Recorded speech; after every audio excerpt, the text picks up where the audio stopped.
Don't forget VW. The company's dealing with that emission scandal. Jeff Flock in Chicago with a VW owner who's angry because, what's this? He can't park in a greeny parking space any longer. Go, Jeff.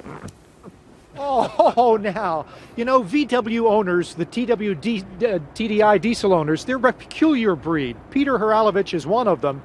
He, like you, he wants performance in his vehicle. Absolutely. But unlike you, he actually cares about the environment, right? I do care about the environment, and I expect my automobiles to perform and to run within the guidelines set by the EPA, as all cars have to. And that's not what's happening here. That's not what's happened. Apparently the diesels do not meet the EPA standard. I want to take a look at your diesel. This is what it looks like, Stuart. We haven't really given you a look at what these engines look like. And it sounds to me a little bit like a lawnmower in there. Listen.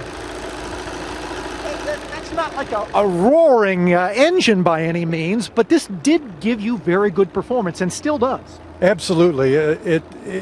It's one of the best cars I've ever owned, and I've been very pleased with the performance. Actually, I bought the car for the performance and for obviously the clean emissions. And here's the thing. You're angry at Volkswagen, obviously, yes. But the question is, are these emission standards too strict such that it causes companies like Volkswagen to say, you know what, we can't meet those standards, we've got to cheat somehow? Well, I don't know if they're too strict. I think they took the wrong path.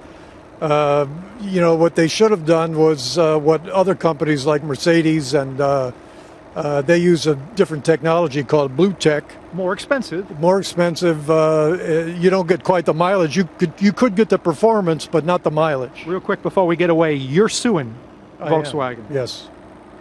I'm protecting my investment. Because this car is, if they fix this car, and they say they'll fix it soon, yes. You won't get the same performance. You won't get the same fuel economy. Right, and that's not what I bought. I bought a car that got good mileage and met the fuel emission standards and gave me great performance, those three things.